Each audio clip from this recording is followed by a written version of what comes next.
Gini, thằng Tống nhà chia sẻ ngã gu, đồ tên liên la đi cho sát ye, nát thao nát xe Tống Tống nè, áo đồ ba la xe ye nè, mà quý miu sang cảnh chỉ vào rồi, nát phê mi ba mía phía cha đồ, u yên trái, đồ yên mi. U tinh cho u đồ chu window a amu tha yue ko cho zo lin ma e myat tu mi ta su lo ma chin ba pi lu de padixa tamuk ba ne luk pi tin nan tia bwe pathama u song ne ma sayama le jisu sat ho cha pi ma ga ro akho shi ne takae shi pain cha ti ba lo mat lai ba pha ho pi ma le Obi, akho shi ne takae shi lo so yin khu taya na la ja ye yogi thuro kaung do ma name le de mashi bu la adu so lo yin khaw de a chain ma name shi la mashi bu la di lo sayama le khu chang kan jwe ya ko pathama u song chain so ro sayama le ma ti de lu ne ti de du ga baya ga mya ma leဒီလိုဆိုရင်အေးစီဒီမှာတရားဝဲကျင်းပတော့မှနားရဲသူတွေရှိတယ်လေဘဘဦးကျော်ရင်လို့မားတို့လေအဲ့ဒါမှတ်မိတဲ့သူတွေကမှတ်မိတယ်အဲ့တော့နာမည်လေးတွေချုပ်ကြဆရာမလေးမသိသေးဘူးလေအဲ့တော့ဆရာမကိုမိတ်ဆက်ရမှာလားမမိတ်ဆက်ရဘူးလားအမနာမည်လေးတစ်ခေါက်လောက်ပြောပြမိတ်ဆက်ပေးပါလားရှင်တော်မဲလုံးနဲ့နောက်အမမိတ်ဆက်ပေးပါလားတော့အုံးမြင့်တန်းဆရာမနာမည်မေးလိုက်တာကနာမည်မသိဘူးလေအဲ့ကြတော့ခေါ်ဖို့အတွက်ဘာအတွက်မေးလိုက်တာတော့မြင့်တန်းမသိသွားဘူးလားတော့မဲလုံးလေးဆိုတော့သိမသွားဘူးလားဘဘဦးကျော်ရင်ဆိုတော့သိမသွားဘူးလားတော့မလာပွေးဆိုတော့သိမသွားဘူးလားအဝေးရလာလာတာနော်နီးလေးကလာလာတာမဟုတ်ဘူးစံကန်နဲ့ကလာတာမဟုတ်ဘူးနော်မနေ့ကရက်မွားပြီးတော့တရက်စောရောက်လာသေးတာဟုတ်လားဒီလိုဆိုရင်တရားကြိုက်လို့လားမကြိုက်လို့လားဒီကမကွေးရတော့မဟုတ်ဘူးအဝေးရလာတာနော်ဟုတ်ကဲ့လားရန်ကုန်ကလည်းဆင်းလာတာဟုတ်လားမွေးရလဲလာရန်ကုန်လဲလိုက်တာပဲမွေးလဲလိုက်တာဘယ်ပွဲပြည့်လိုက်အဲ့ဆိုရင်စံကန်နဲ့ကလူတွေနဲ့သူနဲ့ပြောပြတာမလာပွေဧည့်သည်တော်လေးပါကြံဒီကိုလာပြီးတော့လိုက်လာတာခုကအစ်စ်မဟုတ်3 4 5ပွဲနာပြီးသားကြိတ်လို့လာနေတာဒီလိုဆိုရင်ဆရာလေးသူကကြမလာပွေပေါ့ဟုတ်ကဲ့လားဘာဖြစ်လို့သူ့ခေါ်လိုက်တာလဲနာမည်ခေါ်လိုက်တာခေါ်ဖို့အတွက်ဒီချစ်ကမမခုံပေါ်မှာထိုင်နေတဲ့အမမိတ်ဆက်ပေးပါရှင်တို့အမကဆုံးဆုံးဟောဒေါ်စမ်းမြင့်နဲ့သူဆရာမလေးဘာအတွက်နာမည်မေးလိုက်တာလဲခေါ်ဖို့အတွက်ဒီဆိုခေါ်တဲ့အချိန်မှာမရှိဘူးလားကျဆရာမလေးကဒေါ်တူဟောတာဒေါ်မဲလုံးနာမည်လေးပဲပြောတယ်နာမည်မပြောတဲ့သူတွေဆရာမလေးမသိသေးဘူးလေဒီလိုဆိုရင်ခေါ်ဖို့အတွက်နာမည်မရှိရဘူးလားရှိရမှာလားအဲ့ဒီနာမည်တွေကိုကြာနာတော့မယ်နော်အဲ့ဒီနာမည်တွေကအမိမွေးကလေးကပါလာတာလားမိဘကမြင့်လိုက်တာတယောက်တည်းလားလူတိုင်းလားဆရာမလေးကဒေါ်မဲလုံးလို့ပြောလို့တယောက်တည်းကိုဟောတာမဟုတ်ဘူးနော်ကျန်တဲ့လူလေကို့နာမည်လေးနဲ့ကြိုက်ပြီးတော့နာဂတရားနာဉာဏ်ကခန္ဓာနဲ့ဆိုတာစဉ်းစားမှလားမစဉ်းစားဘူးလားဒီလိုဆိုရင်ဟလာဒေါ်တူလို့ပြောတယ်ဒေါ်တူတယောက်တည်းလားအားလုံးလားဟုတ်တယ်နော်မလှပွေးလို့ပြောတယ်မလှပွေးလားတယောက်တည်းလားအားလုံးလားမွေးကလေးကပါတာလားအမေကမဲ့ပေးတာလားအမေအမေပေးတာဒီလိုဆိုရင်မွေးချင်းကလေးလေးတွေစေးရုံကိုသွားကြည့်လိုက်လို့ချင်းကလေးလေးတွေမွေးလို့သွားတော့နာမည်မတတ်သေးတော့ဒီလက်ပတ်ကလေးကကလေးနာမည်ပတ်ထားတာလားအမေနာမည်ပတ်ထားတာလားအလုံးမိဘဖြစ်ဘူးတဲ့တူရင်အလုံးသိလားမသိဘူးလား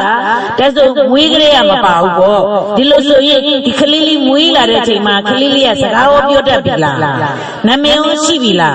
မရှိသေးတဲ့ခါကျတော့ကလေးလေးကစကားမပြောတတ်တဲ့ခါကျတော့သူကနှုတ်စာမယ်ဆိုရင်သူကနှုတ်စာတော့နှုတ်တောက်ချင်တဲ့စိတ်ကလေးမရှိဘူးလားရေတောက်ချင်တဲ့ဥပမာရေငတ်တဲ့စိတ်ကလေးသူ့မှာမရှိဘူးလားအဲ့ဒီရေတောက်ချင်တဲ့နှုတ်ဆိုချင်တဲ့ဆိုတဲ့သူ့ရဲ့စိတ်ကလေးကသူ့စိတ်မှာ ဖြစ်နေတဲ့သဘောလေးကိုသူကကိုအမူအရာနဲ့မပြဘူးလားဥဟာဆိုပြီးမပြဘူးလားတယောက်တည်းလားလူတိုင်းလားငိုခဲ့ဘူးလားမငိုခဲ့ဘူးလားဘာဖြစ်လို့အဲ့တုန်းကစကားပြောတတ်လို့လားမပြောတတ်လို့လားစကားမပြောတတ်ဘူးဖေးမေခေါ်တတ်သလားခေါ်တတ်တယ်အဲ့ကြသူကဘာနဲ့ပြတာလဲအမူအရာနဲ့ဘာနဲ့ပြတာလဲ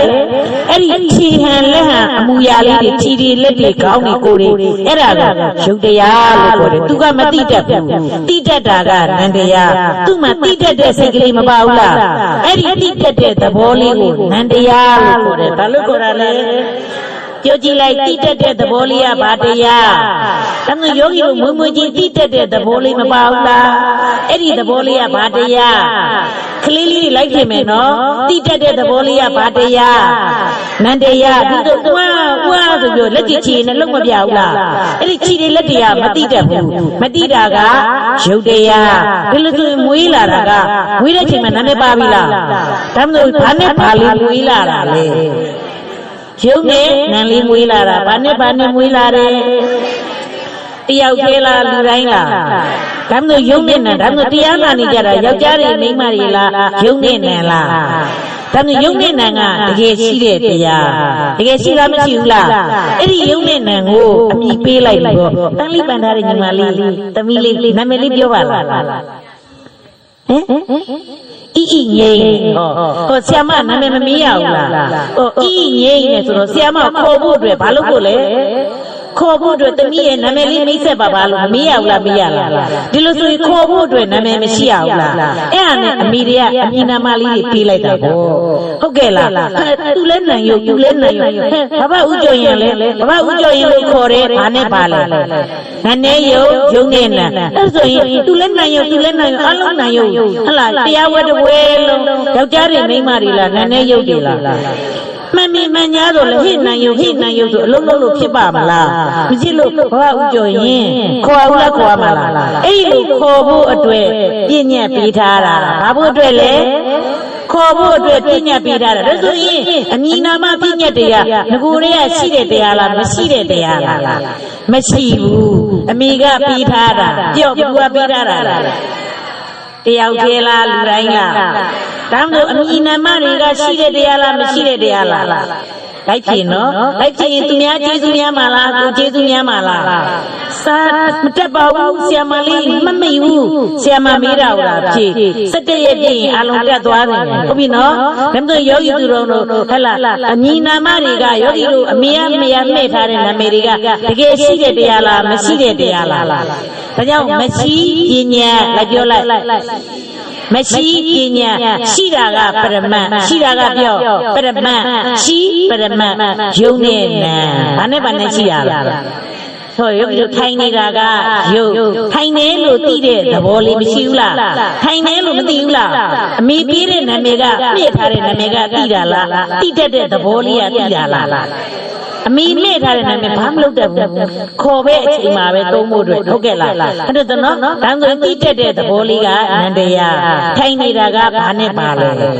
ယုံနဲ့နံဘော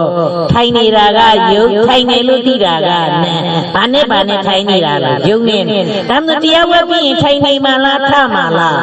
ဒါမှထကျင်တာကယုံထကျင်တာကနံထတဲ့ဟန်ကယုံ sorry နော်ထကျင်တာကသဘောလေးကနန္တရားထလိုက်တာကယုတ်တရားဘာနဲ့ထလိုက်တာလဲယုံနဲ့နံနဲ့ထယောဂီတို့ထပြီးဒီတိုင်းတိုင်းမှာလားလှမ်းထွက်သွားမှာပါလှမ်းထွက်သွားမှာအဲ့ထဲမှာယောဂီတို့ထားတဲ့ထဲမှာငါပါသလားသူပါသလားယောက်ျားမိန်းမပါသလားအမိမေ့ထားတဲ့နာမည်ပါသလားဒေါ်တိုးတူးထားတာလားယုံနဲ့နံလား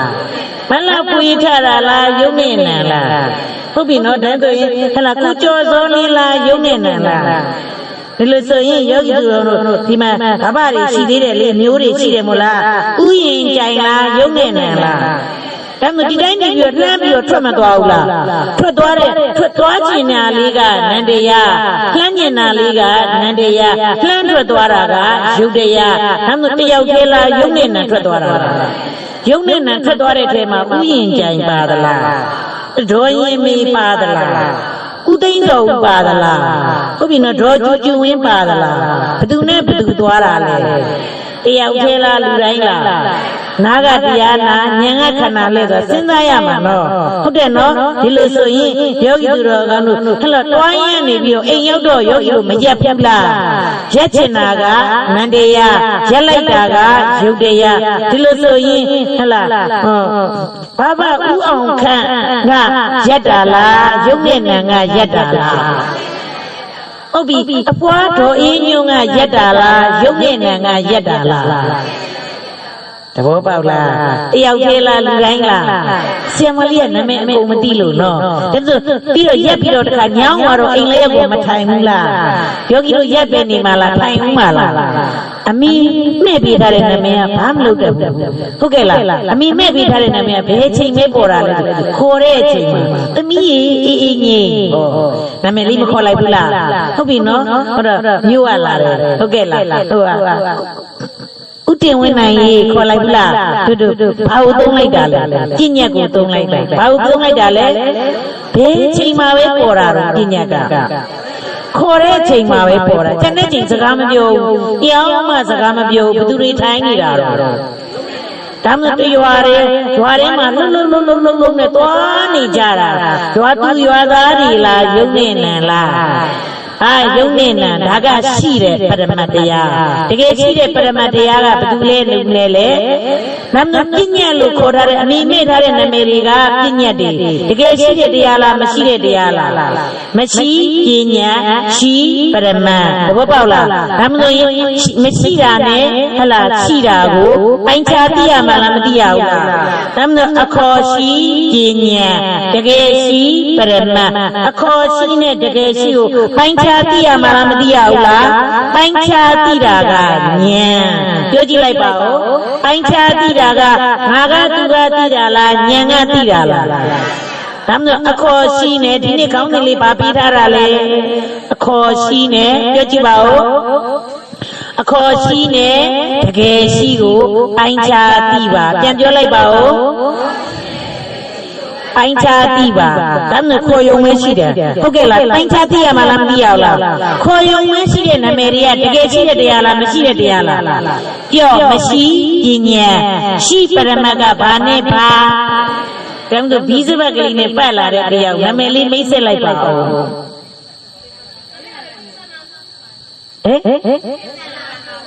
ခင်တနာဖြိုးတဲ့မိတ်ဆက်ခင်စန္ဒာဖြိုးဆရာမတင်စန္ဒာဖြိုး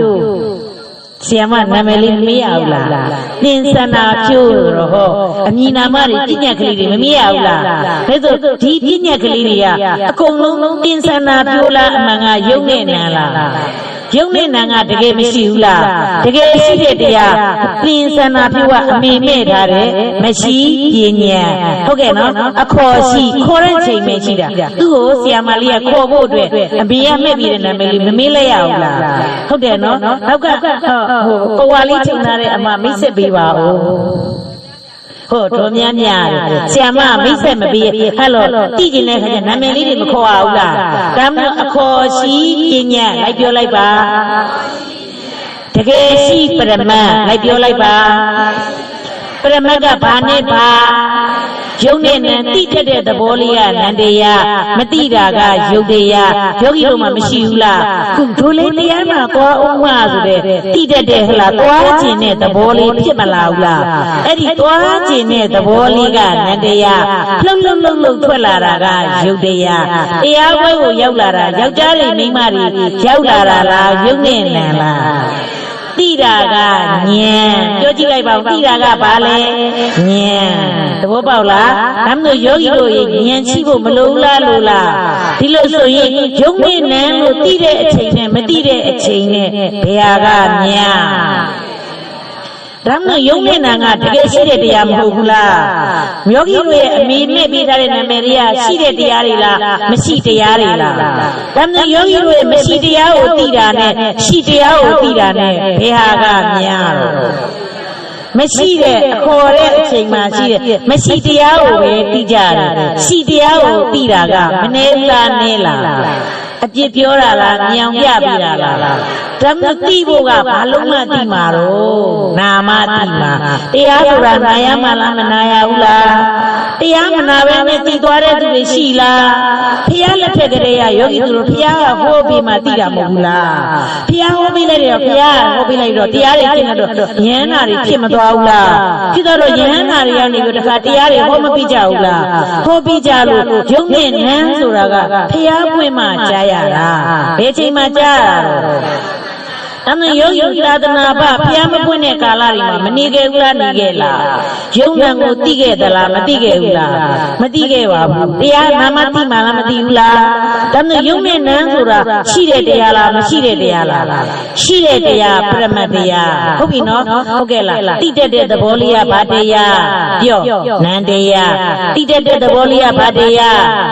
မသိတာကယုတ်တရားဒါမျိုးယောဂီတို့ထိုင်နေတယ်လို့သိတတ်တဲ့သဘောလေးမရှိဘူးလား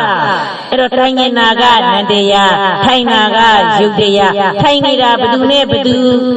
နန္နေယုတ်ဒါမျိုးယောဂီတို့ဆရာမလေးလို့မခေါ်ဘူးလားတရားဟောပြလိုက်တော့ဆရာမလေးလို့ခေါ်တယ်ဆရာမလေးကလည်းတရားဟောကျင်တာကဟောကျင်တာလေးကနန္တရားဟောကျင်တဲ့သဘောလေးမရှိဘူးလားဟောကျင်တဲ့သဘောလေးကနန္တရားစိတ်ကလေးပေါ့ဟောနေတာကယုတ်တရားလှုပ်နဲ့ပါးစပ်ကလေးကလှုပ်ပြီးဟောမနေဘူးလားဟောနေတာကယုတ်တရားဆရာမလေးလားယုံနဲ့နံလားမိန်းကလေးလားယုံနဲ့နံလားအဲ့ဒီကစဟောရပါပဲဘာဖြစ်လို့လဲဆိုတော့ကိုယ့်အမှလေဘာဦးကျွန်းဟုတ်ကဲ့လားတို့ကတော့မိမဟောတဲ့တရားဘာလို့နားရမှာလဲဆိုတာကဆရာမလေးကအပွဲနားထောင်နေပြီးသားဟုတ်ကဲ့လားမိန်းကလေးလားနန်းနေယုတ်လားတရားဆိုတာနာမသိမှာမဟုတ်ဘူးလားကြော့တရားနာနေရခုဒီထဲမှာမိန်းကလေးတွေမပါဘူးလားမိန်းကလေးဆိုတာကဘယ်ချိန်မှာပဲရှိတာလဲခေါ်တဲ့ချိန်ပဲရှိတာပြောကြည့်လိုက်ပါဦးဘယ်ချိန်မှာပဲရှိတာလဲထိုင်နေတာမိန်းကလေးတွေထိုင်နေတာလားယုံနဲ့နံလားယောက်ျားလေးတွေထိုင်နေတာလားယုံနဲ့နံလားကြာဘာလို့သိသွားတာလဲနာလို့သိတာမနာရင်သိပါမလားမနာလို့ရှိရင်ယောက်ျားမိန်းမလို့သိတာကဦးရှိကဘာဦးအစကလေးကပြညတ်ထားတာလေဟုတ်ကဲ့လားယောဂီတို့မြန်မာပြည်မှာယောက်ျားမိန်းမလို့ခေါ်တယ်ဂျပန်ကျတော့ဥတုကိုတဲ့ဟုတ်ကဲ့လားယောဂီတို့ဥတုကေလို့ပြောသိလားဩနာတဲ့ဘာပြောလိုက်တာလဲအဲ့မသိဘူးတဲ့လူမျိုးတရားတစ်ပါးအခေါ်တွေမရှိဘူးလားဒါမှမဟုတ်မိန်းကလေးရှိတာလားဘာနဲ့ပါလဲဩနာဆိုတော့မိန်းကလေးလို့ခေါ်တာဂျပန်ကျတော့ဩနာလို့ပြောတယ်ယောဂီတို့ဂျပန်မှာဩနာလို့ခေါ်ယောဂီတို့ဩနာလို့ပြောတော့သိလားဒါမှမဟုတ်မိန်းမရှိလားမရှိ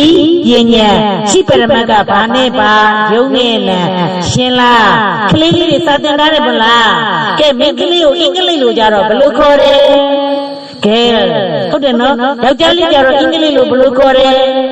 ဘွိုင်းတဘာပြောင်းသွားတာလဲပြည့်ညက်အခေါ်ဝေါ်တွေပြောင်းမသွားဘူးလားပြော့ဘာပြောင်းသွားတာလဲခေါ်ဝေါ်တွေပြောင်းမသွားဘူးလားလူမျိုးတရားတစ်ပါးအခေါ်ဝေါ်တွေမရှိဘူးလားရှိလားအဲ့ဒီအခေါ်တွေကတကယ်ရှိတဲ့တရားလားမရှိတဲ့တရားလားမရှိပြည့်ညက်ပြောလိုက်ပြီရှိပရမတ်ကဘာနဲ့ပါလဲဒါမှမဟုတ်ရင်ဟုတ်ကဲ့လားစံငံကြေးရွာကတေးဝါလုံးမကွေးမျိုးကသူတွေတစ်မျိုးလုံးမြန်မာတစ်နိုင်ငံလုံးတကဘာလုံးဒီနားမှာစုပြီးတော့ထိုင်ထားလိုက်တယောက်မှစကားမပြောနဲ့သူတို့မှအမည်နာမတွေမရှိဘူးလားသူတို့လည်းယောက်ျားမိန်းမဆိုတဲ့ခေါ်တဲ့အခေါ်ဝေါ်ဒီကိုကိုဩနာနမ်ဂျာယောက်ျားဟုတ်လားကိုရီးယားလို့ခေါ်တော့ဟုတ်ကဲ့လားကိုရီးယားလို့ကြတော့အင်နာမည်ယောက်ျားလေးကပြောင်းမသွားဘူးလားဟုတ်တယ်နမ်ဂျာယောက်ျားတဲ့အခေါ်ဝေါ်တွေပြောင်းမသွားဘူးလားယောဂီတွေသိလားကဲရောချားတဲ့ဟုတ်ကဲ့လားယောဂီသိလားတကယ်မိမရှိလားသူရောချားလို့ပြောတယ်လေရောချားလို့ပြောနေယောဂီမသိဘူးလေဒါမှဒီမှာမြန်မာပြည်ကြတော့မိန်းကလေးလို့မပြောဘူးလားဒါမှမိန်းကလေးရှိတာလားယုံနေနံလားယောက်ျားလေးရှိတာလားယုံနေနံလားဒီအခေါ်တွေကအခေါ်ရှိပညာတကယ်ရှိပရမတ်ကဘာနဲ့ပါ တိတာကဉာဏ်အခေါ်ရှိနဲ့တကယ်ရှိပိုင်းခြားသိပါတိတာကဘာလဲဉာဏ်သဘောပေါက်လားဒါဆိုသိရမှာလားမသိရဘူးလားရွာထဲမှာဉာဏ်ဟုတ်လားယောဂီတို့ခွေးကလေးတွေမရှိဘူးလားနွားလေးတွေမရှိဘူးလားကြောင်လေးတွေမရှိဘူးလားဝက်ကလေးတွေမရှိဘူးလားသူတို့မှလည်းအိတ်ချင်တဲ့သဘောလေးမရှိဘူးလားအိတ်ချင်တဲ့သဘောလေးစိတ်ကလေးကနန္တရားအိတ်တာကယုတ်တရားတွားခြင်းတဲ့သဘောလေးတွားခြင်းတဲ့စိတ်ကလေးကနန္တရားတွားတာကယုတ်တရားခွေးလေးတွေကြောင်လေးတွေဝက်ကလေးတွေနွားလေးတွေရောမတွားဘူးလားတွားနေတာလှုပ်တွားနေတာခွေးလို့တော့မခေါ်ဘူးလားနွားလို့တော့မခေါ်ဘူးလားဝက်လို့တော့မခေါ်ဘူးလားဘာနဲ့ပါလဲယုတ်နဲ့နာမည်ခေါ်တဲ့အချိန်မရှိယောဂီတော်ဝက်လို့ခေါ်တာလေတသားရင်အင်္ဂလိပ်လိုဝက်ကိုဘယ်လိုခေါ်မှာတော့ပြောကြည့်လိုက်ပါဦးပြည့်တယ်ဟောနောက်ကပြောကြည့်လိုက်ပါဦးခွေးလေးတွေကိုအင်္ဂလိပ်လိုဘယ်လိုခေါ်မှာလဲတော့တယ်ကဲအခေါ်ပြောင်းမသွားဘူးလားမြန်မာပြည်မှာခွေးလို့ခေါ်တာလေအင်္ဂလိပ်လိုကြတော့ဗါတဲ့တော့ဘာပြောင်းသွားတာအခေါ်ပြောင်းသွားဘာပြောင်းသွားတာလဲဘယ်အချိန်မှာပဲရှိရလဲခေါ်တဲ့အချိန်ပဲအဲ့ဒီခွေးလေးတွေကိုယ့်အိမ်မှာမွေးထားတဲ့ခွေးလေးတွေမှာနာမည်မရှိဘူးလားမွေးကလေးပါတာလားကိုမဲ့ပေးထားတာလားကြောင်လေးတွေမှာနာမည်မရှိဘူးလားမွေးကလေးပါတာလားကိုမဲ့ပေးထားတာလားဒါမှမဟုတ်အခေါ်ရှိပညာဘယ်ချိန်မှာပဲရှိတာလဲခေါ်တဲ့အချိန်နဲ့ရှိတာတကယ်ရှိတဲ့ပရမတ်ကဘာတရားလဲယုံနဲ့ကြောင်လေးလို့ခေါ်ယုံနဲ့နံလို့သိခွေးလို့ခေါ်ယုံနဲ့နံလို့သိတာကဉာဏ်ပိုင်းခြားသိရမှာလားမသိရဘူးလားအခေါ်ရှိနဲ့တကယ်ရှိပိုင်းခြားသိပါသိတာကဉာဏ်အဲ့လိုသိရင်ယောဂီတို့ဉာဏ်မရှိဘူးလားရှိလားဒါမှမဟုတ်ဉာဏ်နဲ့နေတာနဲ့ကံနဲ့နေတာနဲ့ဘယ်ဟာကများလဲကံနဲ့နေတာများအခေါ်ရှိတွေနဲ့လောကသဘောမှာပြည့်ညက်တွေနဲ့ပဲမနေကြဘူးလားယုံနဲ့နံကိုသိတဲ့ချိန်နဲ့မသိတဲ့ချိန်ဘယ်ကများအင်းတရားတက်လက်လူအေးသေးဒီမှာလာတက်တဲ့လူလည်းညှိုးထားဟုတ်ပြီယုံနဲ့နံကိုသင်ထားတာသိလားမသိဘူးလားဒါမှမဟုတ်ထိုင်နာနံနဲ့ယုတ်ထရာနံနဲ့ယုတ်အိမ်မှာသိတဲ့ချိန်နဲ့မသိတဲ့ချိန်ဘယ်ကများဒါမင်းဆိုရင်ဟုတ်လားပိုင်းခြားသိရမယ်လို့မပြောဘူးလားတင်ထားတယ်သူရုံနဲ့တော့မသိဘူးလားသိလားသိပဲသိတယ်ထိုင်နေတာငါမဟုတ်ဘူးနည်းနည်းရုပ်လို့မသိဘူးဆိုရင်ကိုယ်ပိုင်သိမဖြစ်သေးဘူးဟုတ်ပေါ့လားဒါကဘယ်သူကသင်ပေးလိုက်တာလဲဆရာကသင်ပေးလိုက်တာပဲရှိသေးတယ်ကိုယ်တိုင်သိဖို့အတွက်ကဟောရွာထဲမှာရေမခတ်ဘူးလားရေခတ်ချင်တာကနန်းခတ်တဲ့ဟန်ကရုပ်ဒါရေခတ်ဦးမှာပဲလေသူစိတ်ကလေးကပေါ်မလာဘူးလားခတ်ချင်တဲ့သဘောလေးစိတ်ကလေးပေါ်မလာဘူးလားရေခတ်မသွားဘူးလားအဲ့တော့သွားတာငါကသူကသွားတာလားယုံနဲ့နံသွားတာလားအမိမဲ့ထားတဲ့နာမည်ပေါ်လာလားဘသူကခိုင်းတာတော့နန်းကခိုင်းတာဘသူကခိုင်းတာလဲစိတ်ကလေးကမခိုင်းလိုက်ဘူးလားလှုပ်နဲ့ထွက်သွားတော့ယုတ်ကမသွားဘူးလားဘသူနဲ့သွားနေတာအဲ့ဒီမှာအမေမဲ့ထားတဲ့နာမည်ပါလားဘသူသွားနေတာရေခတ်သွားတာဘသူလဲသမင်းလေးချက်ဦးမှာပဲစိတ်ကလေးကပေါ်မလာဘူးလားချက်ချင်းတဲ့သဘောလေးပေါ်မလာဘူးလားဒါမှမဟုတ်ဘသူကခိုင်းလိုက်တာနန်လေးကမခိုင်းလိုက်ဘူးလားချက်ဦးမှာပဲလေဆိုတော့စိတ်ကလေးပေါ်မလာဘူးလားတရားသမင်းလေးချက်ဦးမှာပဲဆိုတော့စိတ်ကလေးကနန္တရားဖာပြီးချက်တာကယုတ်တရားဘသူချက်နေတာလားအမိမဲ့ထားတဲ့နာမည်ပါသလားဘသူလုံနေတာလားတဘောပေါက်လားတိတာကဉာဏ်တဘောပေါက်လားဒါမှမဟုတ်တရားချက်သိပြီလားသမင်းချက်တာဘယ်သူလဲနန်းနေယုတ်ရေခတ်တာဘယ်သူလဲနန်းနေယုတ်လမ်းလျှောက်တာဘယ်သူလဲရာရဲသွားတာဘယ်သူလဲနန်းနေယုတ်ယုံနေနဲ့အခိုင်သမားကနန်းအလုသမားကယုတ်ယောဂီကိုတနေ့ဘယ်သူကခိုင်းနေတာတော့နာခိုင်းလို့ယုတ်ကလုံးနေတာဟုတ်ကဲ့လားအိတ်ချင်နာကနန်းအိတ်တဲ့ဟန်ကယုတ်ဟောနန်းယုတ်ကြီးကအိတ်နေတာပေါ့အိတ်ထဲမှာငါပါလားပါဝါယောဂီတို့အမိမဲ့ပေးတာလည်းနာမည်ဘယ်အချိန်မှပေါ်မှာခေါ်တဲ့အချိန်မှာညကိုနာမည်ကိုခေါ်မှလားသူများခေါ်မှလားသူများခေါ်မှအင်းကြီးရင်ဆိုတော့ဟောအင်းကြီးနာမည်လေးဟုတ်ကဲ့လားဘဘဦးကျော်ရင်ဆိုဘဘဦးကျော်ရင်ဟုတ်လားမတူးရင်ဆိုတော့ဟောမတူးရင်ဆိုနာမည်ခေါ်တာသူကခေါ်တာသူများခေါ်တာဒါမှခေါ်ဖို့အတွက်မဲ့ပေးထားတာမဟုတ်ဘူးလားဒါမှအခေါ်ရှိပညာတကယ်ရှိတာဘာနဲ့ပါပဲလေယုံနဲ့နံတသနာမည်မိတ်ဆက်ပါအောင်ရင်းအောင်ချင်းဆရာမမိတ်ဆက်ပါဦးဆိုတော့ခေါ်ဖို့အတွက်ဘာလုပ်ဖို့လဲ လင်းအောင်ရှင်းနဲ့ဟောနာမည်လေးမင်းမဆက်လိုက်ဘူးလားသူလင်းအောင်ရှင်းဆိုတာဘယ်ချိန်မှာပဲရှိတာလဲခေါ်တဲ့ချိန်ပဲရှိတယ်အခုထိုင်နေတာကထိုင်နေတာကနံထိုင်တဲ့ဟန်ကယုလင်းအောင်ရှင်းလေးထိုင်နေတာလားယုနဲ့နံလားတိရာကညံပါမသိမှာနော်ဒါမှညံရှိဖို့မလိုဘူးလားကျွားထဲမှာလှုပ်သွားနေတာယောက်ျားတွေမိန်းမတွေသွားနေတာလားနန်းနေရုပ်လားတိရာကညံဒါမှတရားဆိုတာနာမသိမှာဟုတ်ကဲ့လားမိန်းကလေးတွေသွားနေတာလားနန်းနေရုပ်လားယောက်ျားလေးတွေသွားနေတာလားနန်းနေရုပ်လားတိရာကညံအဲ့လိုမသိရင်ဟိုကောင်မတော့ငါပြောမှလားပြောလားခုမိန်းကလေးညီငါပြောစရာရှိတယ်ဘာတွေနဲ့ပြောတာတော့ပြည့်ညက်တွေနဲ့ပြောတာဘာနဲ့ပြောမှလဲဟောမြင်လိုက်တာနဲ့အဲ့ဒီမိန်းမပေါ့ဟောဘာဘဲစားတာပြည့်ညက်ကအဲ့ဒီမိန်းမပေါ့ဟိုကောင်လေးဟောဘဲစားတာပြည့်ညက်ကစားတာအဲ့ဒီပြည့်ညက်ကလေးတွေကိုယောဂီသူတော်ကောင်းတို့ကနေပြီးတော့ဉာဏ်ပြောင်းလိုက်မယ်ဆိုရင်အဲ့ဒီကောင်လေးလို့မြင်မှလားနည်းနည်းရုပ်လားတိရာကညံဟုတ်ကဲ့လားဒါမှမဟုတ်ယောဂီတို့မှာတားရီသမီးရောမရှိဘူးလားတားလို့မခေါ်ဘူးလားသမီးလို့မခေါ်ဘူးလားယောက်ျားလို့မခေါ်ဘူးလားမိန်းမလို့မခေါ်ဘူးလားအခေါ်ရှိပညာတကယ်ရှိပရမတ်ကဘာနဲ့ပါလဲတိရာကညံဒါမှမဟုတ်တရားဆိုတာသိအောင်လို့နာရတာ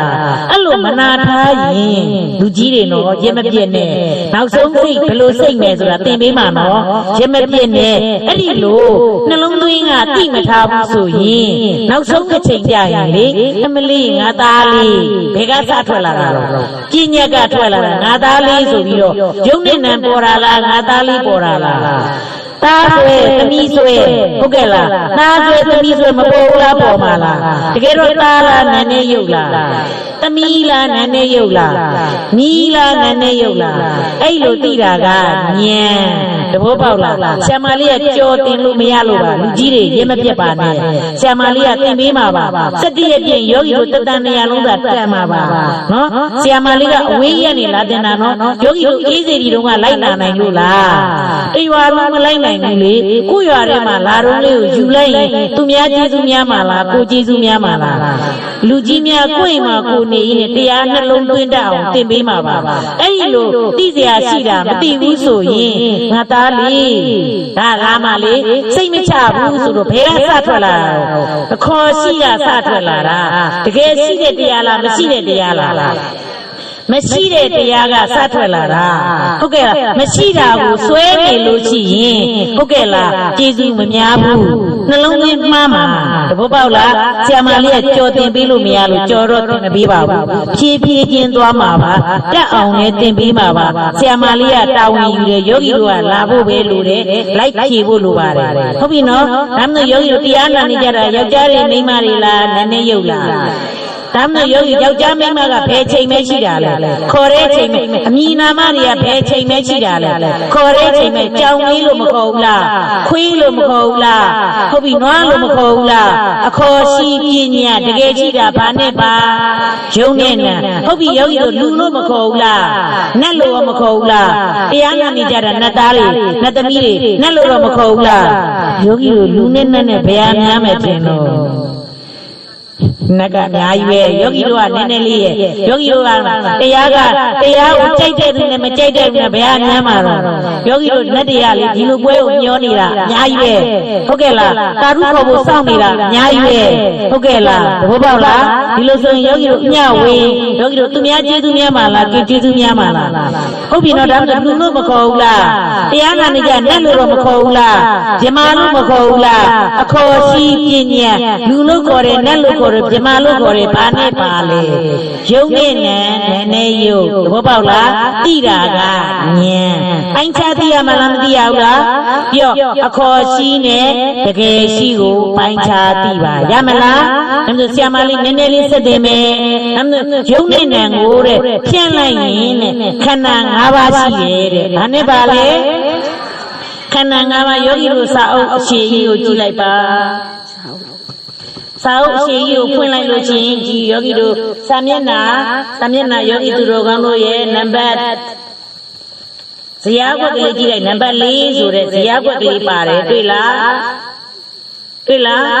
အဲ့ဒီဇေယျကွက်ခန္ဓာ၅ပါးရဲ့ဟလာယောဂီသူတော်ကောင်းတို့ရဲ့အောက်မှာလေးကြည့်လိုက်မယ်ဓာတ်6ပါးတယ်တွေ့လားအဲ့ကြဆရာမလေးရင်ထပ်ပြီးတော့သင်ပေးမယ်ခန္ဓာ၅ပါးဇေယျကွက်ရဲ့အောက်ကိုထပ်ကြည့်လိုက်ဓာတ်6ပါးတယ်တွေ့လားအဲ့တော့ယုတ်နဲ့နာခန္ဓာ၅ပါးမသိငင်ယောဂီတို့ရဲ့ရုပ်ထဲမှာတဲ့ဓာတ်ကြီး၄ပါးနဲ့ဖွဲ့စည်းထားတယ်တဲ့ဘယ်နှပါးနဲ့ဖွဲ့စည်းထားတာလဲခန္ဓာ၅ပါးယုတ်နဲ့နာခန္ဓာ၅ပါးကိုဆရာမလေးကယုတ်တရားကိုစတင်မယ်ယုတ်ထဲမှာတဲ့ယောဂီတို့ဓာတ်ကြီး၄ပါးနဲ့ဖွဲ့စည်းထားတယ်ဓာတ်6ပါးကိုကြည့်လိုက်ပါဓာတ်6ပါးတဲ့ဓာတ်ကြီး၄ပါးလိုက်ဆိုကြည့်လိုက်ပါအောင်အဲ့မှာပထဝီဓာတ်တေဇောဓာတ်အာဘောဓာတ်ဝါယောဓာတ်တစ်ခေါက်ဆိုကြည့်လိုက်ပါဦး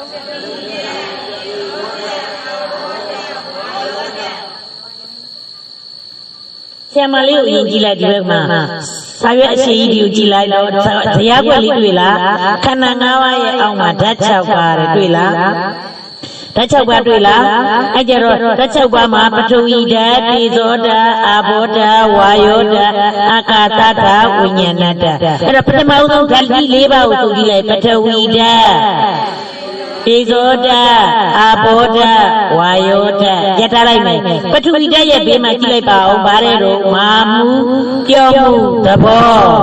နောက်ဆိုရင်ယောဂီတို့နောက်တစ်ခုကယောဂီတို့ရဲ့ခန္ဓာထဲမှာရုပ်ထဲမှာပထဝီဓာတ်တေဇောဓာတ်အာဘောဓာတ်ဝါယောဓာတ်ဓာတ်ကြီး၄ပါးနဲ့ဖွဲ့စည်းထားတယ်တဲ့ဒါဆိုရုပ်ထဲမှာဆိုတော့အမိပြည့်တဲ့မျက်လုံးနဲ့မကြည့်နဲ့ဖျားပြည့်တဲ့မျက်လုံးနဲ့ခန္ဓာကိုစမ်းကြည့်လိုက်တော့ငါလို့တွေ့ရလားမာရာပြော့တာတွေ့ရလားမိုက်ချိုတွေ့တာလားမာရာပြော့တာတွေ့တာလားမအေးချိုလို့တော့မခေါ်ဘူးလားဖျားပြည့်တဲ့မျက်လုံးနဲ့ကြည့်လိုက်တော့မအေးချိုလားမာရာပြော့တာလားတယောက်တည်းလားလူတိုင်းလားစဉ်းစားမှလားမစဉ်းစားဘူးလားဟုတ်ပြီနော်ကိုကျော်စောလင်းတွေ့တာလားမာရာပြော့တာတွေ့တာလားဟုတ်ကဲ့လားစမ်းကြည့်ဖျားပြည့်တဲ့မျက်လုံးနဲ့ကြည့်လိုက်မယ်အမေပြည့်တဲ့မျက်လုံးနဲ့ကြည့်ရင်ငါပဲသူပဲလို့မမြင်ဘူးလားကြည့်ကြက်တွေပဲမြင်မယ်မိပြည့်တဲ့မျက်လုံးနဲ့မကြည့်နဲ့ဖျားပြည့်တဲ့မျက်လုံးနဲ့ကြည့်လိုက်တော့ယောဂီတို့ခန္ဓာကိုယ်ထဲမှာဘာတွေ့လဲပြောနောက်ကဖြေဘာတွေ့လဲခုံဘွားအမတွေဖြေလားဘာတွေ့လဲမာရာပြော့တာအဲ့တော့ချိန်ကြည့်တာလားသဘောအနေနဲ့ရှိတာလားမျက်လုံးနဲ့သိတာလားဉာဏ်နဲ့မှသိတာလား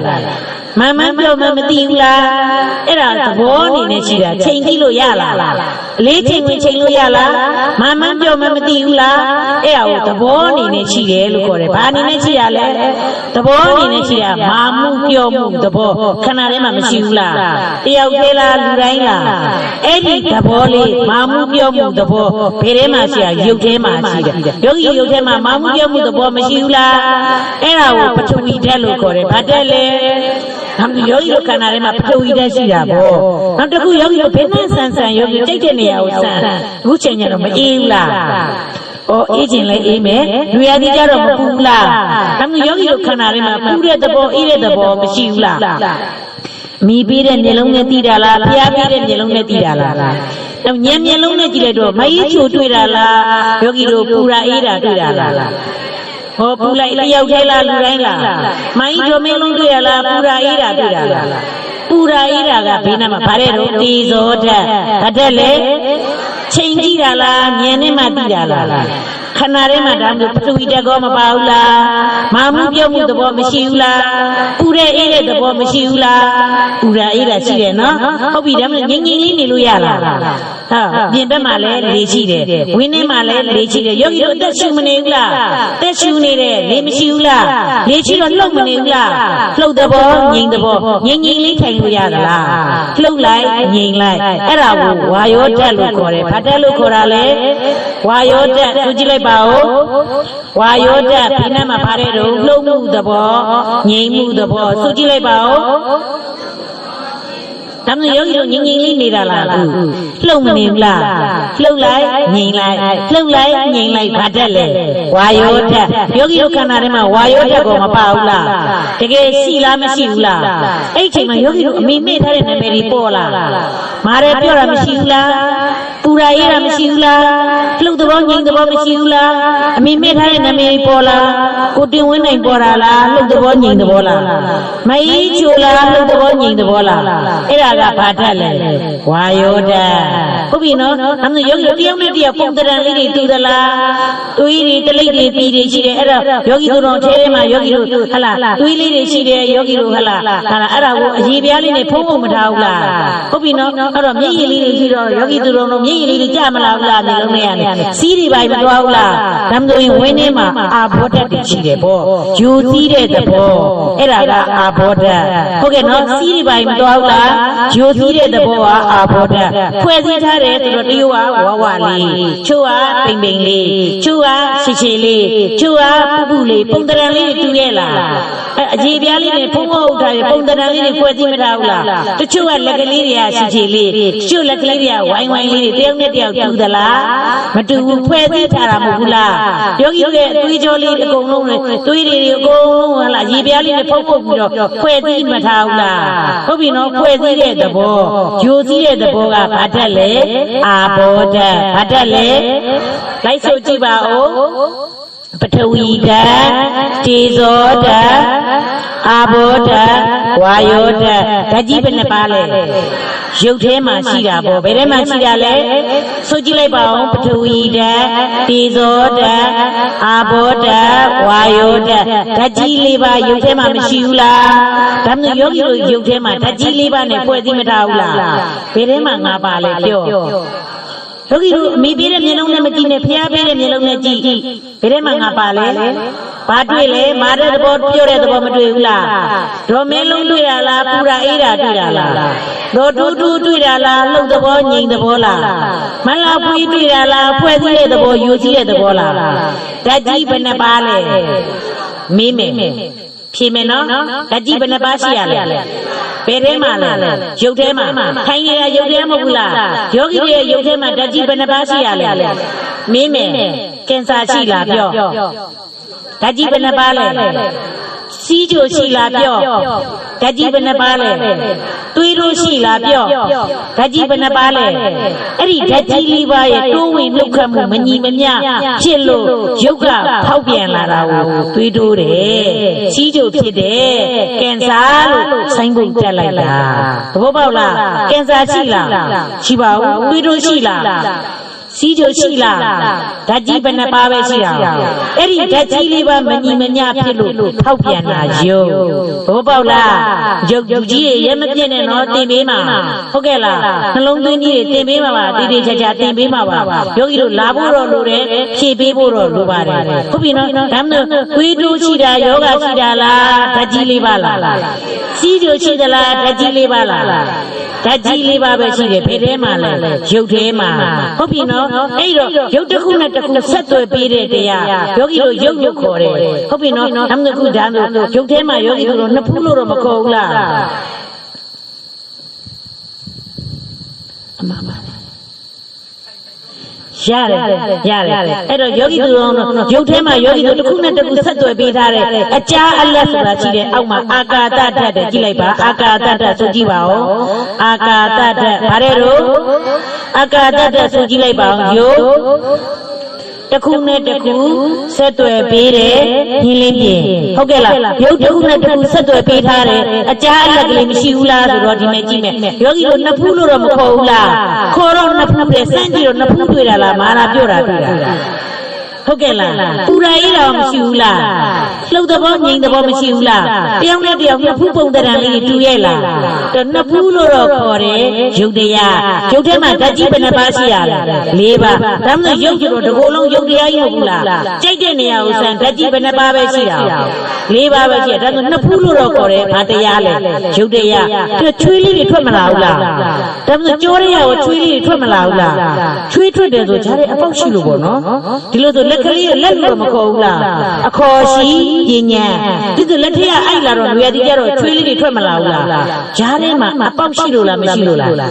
အကြားရှိတာပေါ့ရှိလားမရှိဘူးလားဒါမျိုးရုပ်ကလေးတွေမှာတစ်ခုနဲ့တစ်ခုဂျားထဲမှာဆက်သွယ်ပေးတဲ့အကြားအလက်မရှိဘူးလားအဲ့ဒါကိုအာကာသဓာတ်ဘာဓာတ်လဲ အာကာတတပေါင်းလိုက်တော့ဓာတ်ကြီးဘယ်နှပါလဲ5ပါးဆိုကြည့်လိုက်ပထဝီဓာတ်တေဇောဓာတ်အာဘောဓာတ်ဝါယောဓာတ်အာကာတတက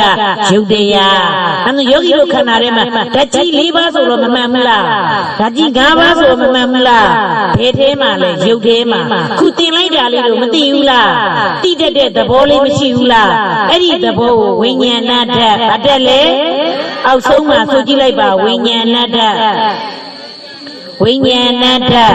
ဟုတ်ပြီနော်သိမှုသဘောကဝိညာဏဓာတ်သိတာလေးကဘာဓာတ်လဲဝိညာဏဓာတ်ဝိညာဉ်သိတာကဝိညာဉ်ဓာတ်နဲ့ပြောတော့ဝိညာဏဓာတ်ပေါင်းလိုက်တော့ဓာတ်ကြီးဘယ်နှပါလဲ6ပါးဒါမှမဟုတ်ပထဝီဓာတ်တေဇောဓာတ်အာဘောဓာတ်ဝါယောဓာတ်အာကာတတကယုတ်တရားဝိညာဉ်နဲ့သိတတ်တယ်ဆိုတာကသိတဲ့သဘောလေးကယုတ်တရားကသိတာလားဉာဏ်တရားကသိတာလားဉာဏ်တရားကသိတာဒါမှမဟုတ်ဝိညာဉ်နတ္တကနန္တရားအဲ့ဒီမှာယောဂီတို့ဘီလေးမှာဗရက်ကလေးနဲ့ပြထားတယ်ကြည့်လိုက်ပထဝီဓာတ်ကနေပြီးတော့အာကာတတ္တိခွင်းလေးပြထားတယ်တွေ့လားဘေးမှာယုတ်တရားတဲ့တွေ့လားဒါဆိုဒီမှာအဲ့ဒီစာအုပ်ထဲအတိုင်းဒီမှာပြထားတယ်ယုတ်တရားဒီမှာစာမရင်းဝေဒနာခွင့်နဲ့ပြထားတယ်ကြည့်ဟုတ်ကဲ့လားပထဝီဓာတ်တေဇောဓာတ်အာဘောဓာတ်ဝါယောဓာတ်အာကာတတ္တဗရက်ကလေးနဲ့ပြထားတယ်ယုတ်တရားအောက်ဆုံးကဝိညာဉ်နဲ့မြားလေးနဲ့ပြထားတယ်နန္တရားဒါမှမဟုတ်ဓာတ်ကြီးခန္ဓာထဲမှာဓာတ်ကြီးဘယ်နှပါးရှိတယ်လဲ6ပါးဆိုမမှန်ဘူးလားဒါမှမဟုတ်ဓာတ်6ပါးကိုခန္ဓာဖွင့်လိုက်တော့ပထဝီဓာတ်တေဇောဓာတ်အာဘောဓာတ်ဝါယောဓာတ်အာကာတတ္တကယုတ်တရားဝိညာဉ်နဲ့ကနန္တရားခန္ဓာဖွင့်လိုက်တော့ဘာနဲ့ဘာဒါမှမဟုတ်ယုံနဲ့နာကိုဓာတ်ကြီးနဲ့ပြောလိုက်တော့ဓာတ်ကြီးဘယ်နှပါယောဂီတို့တရားနာနေကြတာယောက်ျားတွေမိန်းမတွေလားဓာတ်6ပါးလားသိတာကဉာဏ်ရှိမသွားဘူးလားဒါမှမဟုတ်ယောက်ျားမိန်းမရှိတာလားဓာတ်6ပါးလားသွေးတို့ရှိတာလားဓာတ်6ပါးလားစီးကြိုရှိတာလားဓာတ်6ပါးလားကင်ဆာလားဓာတ်6ပါးလားဓာတ်6ပါးပဲရှိတယ်သွေးတို့လည်းမရှိဘူးစီးကြိုလည်းမရှိဘူးဘလူကျမကစီးကြိုဖြစ်နေတာမပြည့်နဲ့နော်သင်ပေးမှာသွေးတွေကဘလူတိုးနေတာသင်ပေးမှာရင်မပြည့်ပါနဲ့ကင်ဆာကဘယ်လိုလာခဲ့ပါနားထောင်ပေးပါလိုက်ဖြေပေးပါသင်ပေးမှာပါဟုတ်ပြီနော်ဒါမှမဟုတ်တရားနာနေကြတာယောက်ျားတွေမိန်းမတွေလားဓာတ်6ပါးလားခန္ဓာဖွက်လိုက်တော့ဓာတ်6ပါးကိုခန္ဓာဖွက်လိုက်တော့ဘာနဲ့ပါဟိုယုံနေနံဆိုလည်းမမှန်ဘူးလားတခုသိရင်မရဘူးလားဒါမှမဟုတ်ဒီကနေပြန်သွားရင်ယောက်ျားတွေမိန်းမတွေပြန်သွားမှာလားယုံနေနံလားဒီလိုသိတာကဉာဏ်ပါမှလားမပါဘူးလားဒီရင်သိမှလားအိမ်ထီအောင်သိမှလားအိမ်လေးရဲ့ကိုယောက်ျားကြီးဘာပြောက်သွားတာတော့ဉာဏ်ပြောက်သွားပြီဘာဖြစ်လို့လဲပရမတ်ကပြောက်သွားယောက်ျားကြီးဆိုတော့ဘာရောက်လာတာပြဉ္ညက်ကရောက်လာယောက်ျားကြီးဆိုဘာရောက်သွားပြဉ္ညက်ကရောက်သွားရောဘာကြည့်လဲအခေါ်ရှိပြဉ္ညက်မိမကြီးဆိုဘာပြောက်သွားဉာဏ်ပြောက်သွားဉာဏ်ကအိမ်ရောက်ရင်ပြုတ်မှာလားတခြားပါဝါမှာလားဒါဒီဒီမပြောနဲ့နော်ဒီဒီပြောတာလားအိမ်ရောက်ရင်မမေဆိုဘာပြောက်သွားကလေးတွေမမေလို့တော့မခေါ်ဘူးလားမမေလို့ခေါ်တယ်ဘာနဲ့ပါလဲဖိဖိလို့ခေါ်တယ်ဘာနဲ့ပါလဲတိတာကဉာဏ်အိမ်ရောက်ရင်ဉာဏ်ပြောက်မသွားစေနဲ့ပြောက်တတ်သလားမပြောက်တတ်ဘူးလားပြောက်တတ်တယ်နော်သဘောပေါက်လားအဲ့ဒီဉာဏ်ကပြောက်သွားရင်လူကြီးတွေကလေးတွေတဲ့လူကြီးတွေဘုရားအရေးကြီးတော့လူကြီးတွေကရေးမကြည့်ဘူးလားအိမ်ရောက်လို့ညံပြောက်သွားတော့ပြည့်ညက်တွေရောက်တာသားတွေသမီးတွေဆိုသားဆွဲသမီးဆွဲတွေများမနေဘူးလားဘယ်မှာဘယ်ရောက်လို့များသွားတာအိမ်ရောက်လို့များသွားအိမ်မပြန်ညနဲ့တော့ဘောတာဆိုရင်ဟုတ်ကဲ့လားအိမ်ရောက်ရင်ညံပြောက်သွားမှာဆိုလို့ဟုတ်ကဲ့လားဒီကတော့နေတော့မနေနိုင်ဟုတ်ကဲ့လားဒါဆိုအိမ်ရောက်ရင်ညံမပြောက်နဲ့အိမ်ရောက်ရင်ဘယ်သူတွေတွေ့မှာတော့ပြောအိုသားတွေသမီးတွေတွေ့မှာတဲ့ပြောအိမ်ရောက်ရင်ဘုသူ့ကိုတွေ့မှာတော့ယုံနဲ့နံမြင်လိုက်တယ်ဆိုယုံနဲ့နံအားရည်လို့ခေါ်ယုံနဲ့နံလို့သိဘောပေါက်ပြီလားသမီးရည်လို့ခေါ်ယုံနဲ့နံလို့သိဒါဆိုရင်ဟုတ်လားပြည့်ညက်ကိုလည်းမပယ်နဲ့ပရမတ်ကိုလည်းမကွယ်နဲ့ဟုတ်လားအခေါ်ရှိနဲ့တကယ်ရှိကိုပိုင်းခြားသိပါတဲ့မခေါ်နဲ့လို့ပြောတာလားပိုင်းခြားသိရမှာလား ဘောပေါက်လားပြည့်ညက်ကိုလည်းမပယ်နဲ့ပရမတ်ကိုလည်းမကွယ်နဲ့အိမ်ရောက်တော့ယောက်ျားကြီးလို့ခေါ်ရုံနဲ့နံလို့တိတာကညံအဲ့လိုလုံးပါလားအိမ်ရောက်ရင်ဘာနဲ့ပြန်မေအိမ်ဘဝတိပေါ်ဘယ်ထိတော့အိမ်ဘဝတိလားဟောအိမ်ဘဝတိတောင်မရောက်ပါမလားဟုတ်ကဲ့လားဟုတ်ကဲ့ဟဲ့လမ်းကြတော့ဟဲ့ညီငါပြောအောင်မေဟောဘာပေါ်လာလဲအရင်ကဟုတ်ကဲ့လားရုံနဲ့နန်းလို့ပြီးလိုက်တငယ်ချင်းကိုမတွေ့ဘူးလားတငယ်ချင်းလို့ခေါ်ရုံနဲ့နန်းလို့ပြီးညီငါပြောအောင်မတရားနာလိုက်ခဲ့မေပြောမှလားပြောအောင်လားဟဲ့မင်းညီကိုပဲသိမှာလေဟုတ်ကဲ့လားညီလားနန်းနဲ့ရုပ်လားဆရာမလေးလားနန်းနဲ့ရုပ်လားတို့ဆရာမလေးမှမဟုတ်တာဆရာမလေးကဘယ်ချိန်မဲရှိတာခေါ်တဲ့အချိန်မဲမိန်းကလေးလားနန်းနဲ့ရုပ်လားဟုတ်မိန်းကလေးကဘယ်ချိန်မှရှိရလဲတမ်းတူမိန်းကလေးဟောတဲ့တရားမဟုတ်တော့ကိစ္စပြသွားပြီဟုတ်ကဲ့လားရှင်းပြီလားဒီဆိုဟုတ်တယ်လေဆရာမလေးကပွဲသွားတိုင်းတရားပွဲသွားတိုင်းဒါကကြုံပွဲရိုးနေပြီဆရာမလေးကဟုတ်ကဲ့လားတရားဆိုတာနာမသိမှာမဟုတ်ဘူးလားဒီကစဟောရမှာယုံနဲ့နာမမကွဲသေးဘူးဆိုရင်မိမယောက်ျားပုဂ္ဂိုလ်တ attva ပြညတ်ဖြစ်နေမှာလားမဖြစ်နေဘူးလားဟုတ်ကဲ့လားကဲတရားနာနေကြတာပြော့ယောက်ျားတွေမိမတွေလားနဲ့ရုပ်လားတယောက်သေးလားတရွာလုံးလားတရွာလုံးလားတကဘာလုံးလားတကဘာလုံးကလူတွေစုတိုင်တာတရုတ်လူမျိုးလို့မခေါ်ဘူးလားခေါ်ရှိတရုတ်တကယ်ရှိတာဘာနဲ့ပါအခေါ်ရှိကိုရီးယားတကယ်ရှိတာဘာနဲ့ပါဒီမျိုးဒီဝါတဲ့ကိုရီးယားသွားတဲ့လူမရှိဘူးလားကိုရီးယားရောက်သွားတော့ကဲကိုရီးယားယောက်ျားတွေမိန်းမတွေပေါ်သေးလား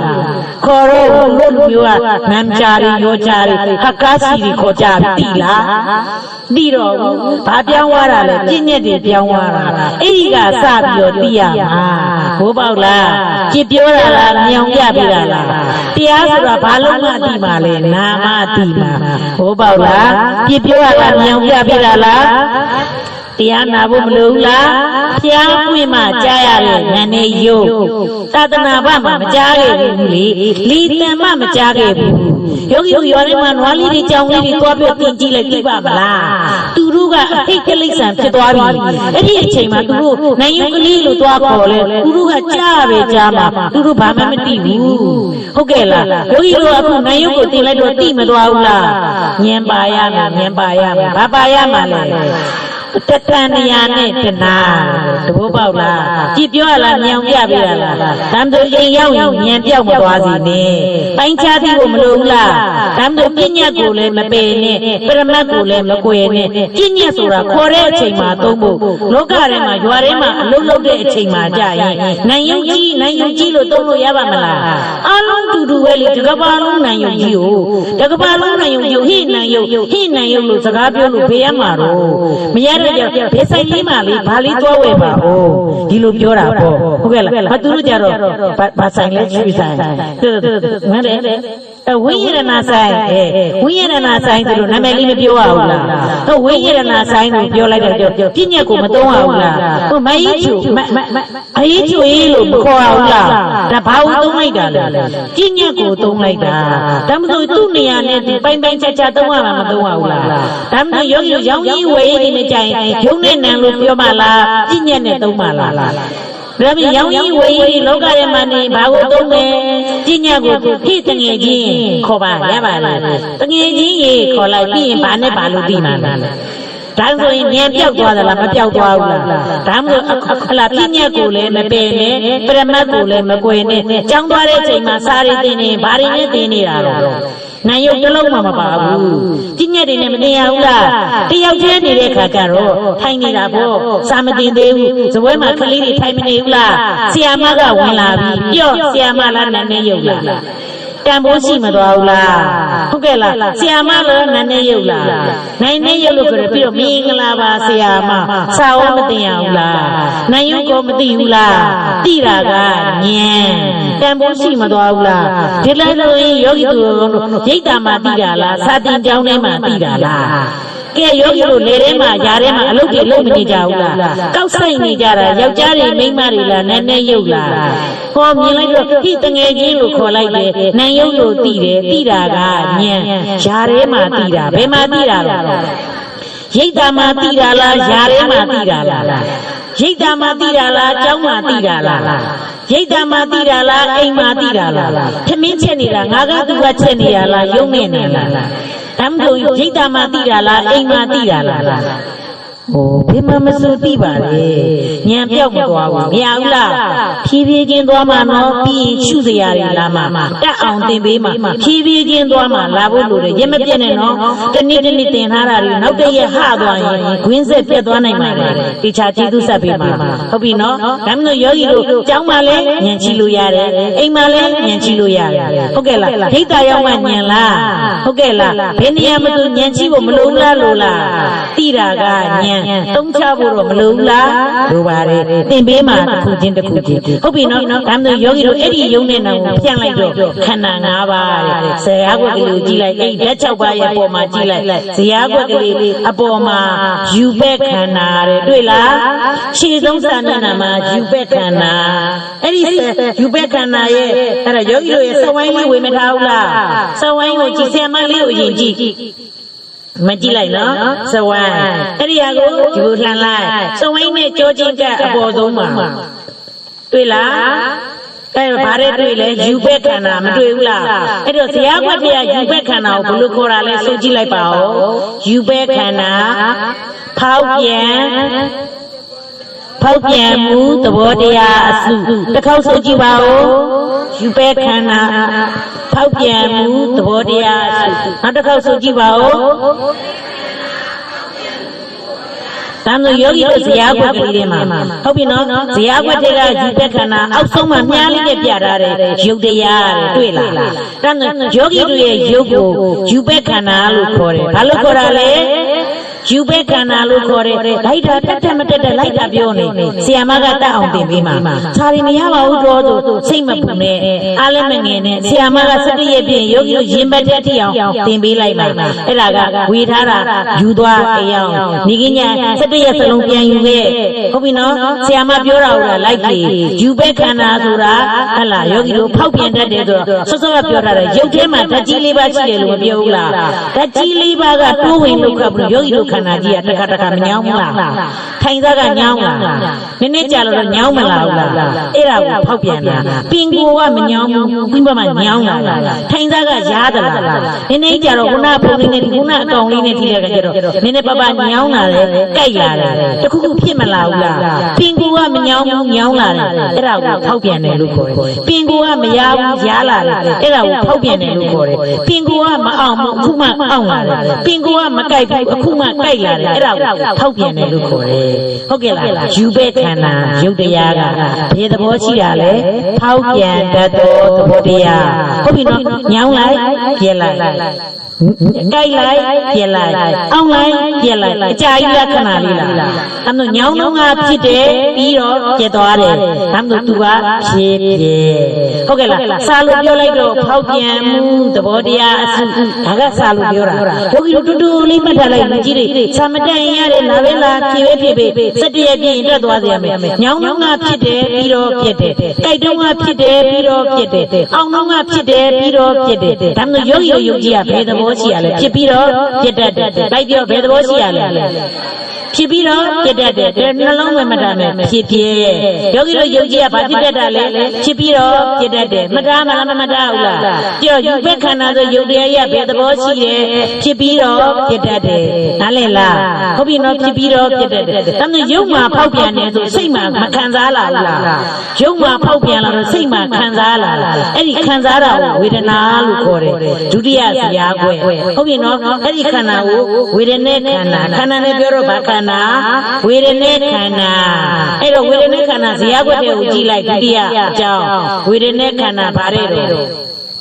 ကလေးလေးတွေကဆိုပြလိုက်ကောင်းမကောင်း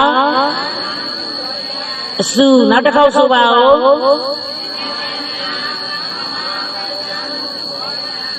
း ကောင်းမကောင်းခံစားမှုသဘောတရားဆိုညီရချွတ်တိလားဒီမှာကြည့်နော်စဝိုင်းနော်စဝိုင်းရဲ့ကြိုးချင်းကပ်ရဲ့အပေါ်ဆုံးမှာဟုတ်ကဲ့လားယူပဲခန္ဓာဝေဒနာခန္ဓာတင်ញဲခန္ဓာသင်္ခါရခန္ဓာဝိညာဉ်နဲ့ခန္ဓာအဲ့ဒီခန္ဓာ၅ပါးဇရာကွက်ကလေးအစာအုပ်အကြီးမှာကဇရာကွက်တွဲပြီးတော့ကြည့်လို့ရတယ်ဟုတ်ကဲ့လားဆရာမကဇရာကွက်အတိုင်းသင်ပေးနေတယ်ယောဂီတို့ကဒီထဲကဆိုမှာရုပ်မှာဖောက်ပြန်ရင်စိတ်မှာမခံစားဘူးလားခံစားတာကဝေဒနာခန္ဓာဘာခန္ဓာလဲဝေဒနာခန္ဓာဟာညောင်းလိုက်တာကြိုက်လိုက်တာရားလိုက်တာအောင့်လိုက်တာဆရာမလေးကြကြမထိုင်နိုင်လို့ထားလိုက်ဦးမယ်နော်ကြကြထိုင်နိုင်လားမထိုင်နိုင်ဘူးခံစားတာကငါကသူကလားဝေဒနာခန္ဓာလားအကြာကြီးလက္ခဏာလေးလားအိုးညောင်းလိုက်တာဆိုညောင်းတော့ကဖြစ်တယ်ခံစားတော့ကဖြစ်တယ်ပြီးတော့ဖြစ်တယ်ဝေဒနာခန္ဓာကလည်းဖြစ်ပြဲစားလို့ပြောတာကခံစားတတ်သောသဘောတရားအစုသူကကောင်းတာလည်းခံစားမယ်မကောင်းတာလည်းခံစားမယ်ဒါကစားလို့ပြောလိုက်တာတူတူပြောလိုက်တော့ဘယ်သဘောရှိရလဲဖြစ်ပြဲနားလဲလားအမှန်ဝေဒနာခန္ဓာဘယ်သဘောရှိရလဲအမှန်ယောဂီတို့နှလုံးတော့မှတ်မိရမှာလားမမှတ်မိရဘူးလားယောဂီတို့ခံစားတတ်တဲ့သဘောကလည်းဘယ်သဘောရှိရလဲအကြာကြီးလက္ခဏာလေးလားဖြစ်ပြီးတော့ပြတ်တတ်တယ်မှတ်ထားမယ်နော်ဒီဝေဒနာခန္ဓာဝေဒနာတွေသင်ပေးမှာရှုနည်းတွေသင်ပေးမှာအိမ်မှာနေရင်းနဲ့ရှုတောင်းသင်ပေးမှာအမငင်နဲ့ခုံနဲ့ထိုင်ရမယ်လာခဲ့အဲ့ဖြစ်ရမှာလားမဖြစ်ရဘူးလားညောင်းရင်ခဏရက်ပြီးရင်ပြန်တိုင်းရသွားဖို့ပဲလို့တယ်ယောဂီတို့ကရွာရဲကနေယူတာလေဆီယမလေးကဝေးရနေလာတာဟုတ်ကဲ့လားပြေကနေပြီးတော့မကွေးကနေဒီလိုလာခဲ့ရတာနားလဲလားဟုတ်ပြီနော်ဒါမှဝေဒနာခန္ဓာကလည်းဖြစ်ပြီးတော့မပြတ်ဘူးလားနောက်တစ်ခုဇရာကွယ်တတိယဇရာကွယ်အလဲကောင်မှရောက်သွားပြီတင်ញဲခန္ဓာစဝိုင်းဝဲကိုကြည့်လိုက်တော့တင်ញဲခန္ဓာဘယ်သဘောရှိရလဲဆိုကြည့်ပါဦးကလေးလေးတွေဆိုကြည့်လိုက်တင်ញဲခန္ဓာဘယ်သဘောရှိရလဲမှတ်သားမှုသဘောတရားစူကြည့်လိုက်တော့ယောဂီတို့အိဋ္ဌာလေးကိုမှတ်ပြီးတော့မစိုးဘူးလားစလုံးလေးတွေကြည့်ပြီးမမှတ်ဘူးလားအဲ့လိုဆိုမှတ်တဲ့ထဲမှာငါပါလားသူပါလားမှတ်နေတာကတင်ညာခန္ဓာနဲ့ပြောတော့တင်ញဲခန္ဓာဒါမှမဟုတ်ယောဂီတို့မှတ်ပြီးတော့ပြောမနေဘူးလားယောက်ျားတွေမိန်းမတွေကမှတ်သားနေတာလားတင်ញဲခန္ဓာလားယောက်ျားရှိလားမိန်းမရှိလားဘယ်ခန္ဓာကမှတ်နေတာလဲတင်ញဲခန္ဓာကမှတ်နေတာဘယ်ခန္ဓာကလည်းတင်ញဲခန္ဓာမှတ်သားတဲ့အအောင်နဲ့တွေ့မမှတ်ဘူးလားအခုယောဂီတို့မှတ်မနေဘူးလားငါကသူကမှတ်နေရလားတင်ញဲခန္ဓာမှတ်နေတာလားဟောမိုင်းတို့မျိုးလုံးကမှတ်နေရလားတင်ញဲခန္ဓာလားသူတို့မှတ်တော့ကမှတ်တယ်မှတ်တော့ကမဖြစ်ဘူးလားအကြာကြီးခန္ဓာလေးလားမှတ်တော့ကဖြစ်တယ်ပြီးတော့ပြည့်သွားတယ်ဒါဆိုမှတ်သားတတ်တဲ့သဘောကလည်းဖြစ်ဖြစ်စားလို့ပြောလိုက်တော့မှတ်သားတတ်သောသဘောတရားအစုဒါကစားလို့ဆိုလိုက်တာတူတူပြောလိုက်တော့ဗါတယ်တော့ဖြစ်ဖြစ်ဟုတ်ပါ့လားဖြစ်ပြီးတော့မပြည့်ဘူးလားဒါမျိုးယောဂီတို့ခုမှတ်တယ်ဖြစ်တယ်ပြီးတော့ပြည့်သွားတယ်ခုကဘာလို့ပြီးပြန်ပြောနေတာမှတ်ပြီးတော့ပြန်ပြောနေစင်မလီမိတာတို့လိုက်မမှတ်ဘူးလားမှတ်ပြီးတော့ဘာလုပ်နေရလဲပြန်ပြောနေမှတ်ပြီးတော့ပြန်ပြောတဲ့ထဲမှာငါပါလားသူပါသလားယောက်ျားပါသလားမိန်းမပါသလားကလေးပါသလားလူကြီးပါသလားဘသူကဖြေနေတာလဲတင်ញဲခန္ဓာကဖြေနေတာဘသူကမှတ်ပြီးဖြေနေတာလဲတင်ញဲခန္ဓာကမှတ်ပြီးတော့ဖြေနေတာဟုတ်ကဲ့လားမှတ်သားတတ်တဲ့သဘောတရားကဘယ်ခန္ဓာလဲတင်ញဲခန္ဓာအခုယောဂီတို့ဘယ်ခန္ဓာကထင်ရှားနေလဲတင်ញဲခန္ဓာဘသူကဖြေနေတာလဲဘသူကဖြေတာလဲတင်ញဲခန္ဓာတို့တို့ဖြေတာလားတင်ញဲခန္ဓာဖြေတာလားဥတင်ဝင်းနိုင်ဖြေတာလားတင်ញဲခန္ဓာဖြေတာလားဘာဥကျရင်ဖြေတာလားတင်ញဲခန္ဓာဖြေတာလားတင်ញဲခန္ဓာဖြေတာဟုတ်ကဲ့လားအဲ့ဒါယောဂီတို့တယောက်တည်းလားလူတိုင်းလားတိတာကဉာဏ်ရှိဖို့မလိုဘူးလားအဲ့ဒါတင်ញဲခန္ဓာကဖြေတဲ့ခါကျယောဂီတို့လိုက်မေးလို့ရှိရင်ဖြေပေးနော်လို့ဆရာမလေးကမပြောဘူးလားမျက်လုံးကပြရင်ကြည့်ရမယ်လို့မပြောဘူးလားနောက်ကလိုက်ကြည့်လားကြည့်လားအဲ့လိုကြည့်ရအောင်မျက်လုံးလေးလိုက်ကြည့်အောင်လို့စိတ်ကလေးကိုစိတ်စော်ပြီးတော့ပြုပြင်မပေးလိုက်ဘူးလားဒေသနာကိုလေးတွေမြင်အောင်မျက်လုံးလေးကိုကြည့်နိုင်အောင်ပြုပြင်ပေးတာကစေတနာခန္ဓာနဲ့ပြောတော့သင်္ခါရခန္ဓာသရုပ်ထဇရာကွက်ကိုရောက်သွားပြီဇရာကွက်နဲ့ကြည့်တော့သင်္ခါရခန္ဓာအဲ့တော့စာရွက်လေးကိုကြည့်လိုက်သင်္ခါရခန္ဓာဘယ်သဘောရှိတာလဲတစ်ခေါက်ဆိုကြည့်ပါဦး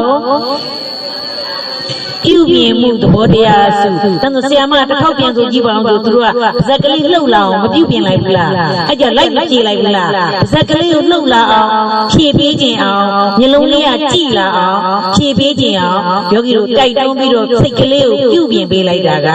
စေတနာခန္ဓာနဲ့ပြောတော့သင်္ခါရခန္ဓာအခန္ဓာလည်းတမစေတနာကိုခန္ဓာနဲ့ပြောတော့သင်္ခါရခန္ဓာစီးစော်လိုက်တော့မှပြုပြင်လိုက်တော့မှမဖြစ်ဘူးလားကြာကြီးလက္ခဏာလေးလားဒီလုံးလေးနဲ့ပြုပြင်ပေးလိုက်ကြည့်လိုက်တယ်ဖြစ်တယ်ပြီးတော့ပြစ်သွားတယ်ပါဇက်ကလေးကိုဖြည့်နိုင်အောင်ပြုပြင်ပေးလိုက်တယ်လိုက်ဖြည့်တယ်ဖြစ်တယ်ပြီးတော့ပြစ်သွားတယ်ကြာကြီးလက္ခဏာလေးလားဒါမှမဟုတ်သင်္ခါရခန္ဓာကလည်းဘယ်သဘောရှိရလဲဖြစ်ပြီးတော့ပြစ်တယ်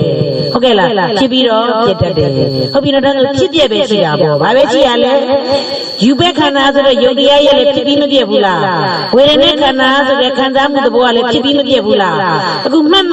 ပြီးဖြည့်တဲ့သင်ညက်ခန္ဓာကလည်းဖြစ်ပြီးတော့မပြတ်ဘူးလားပါဇက်ကလေးလှုပ်လာအောင်တိုက်တွန်းပေးတယ်ပြုပြင်ပေးတယ်စေတနာလေးကလည်းဖြစ်ပြီးတော့မပြတ်ဘူးလား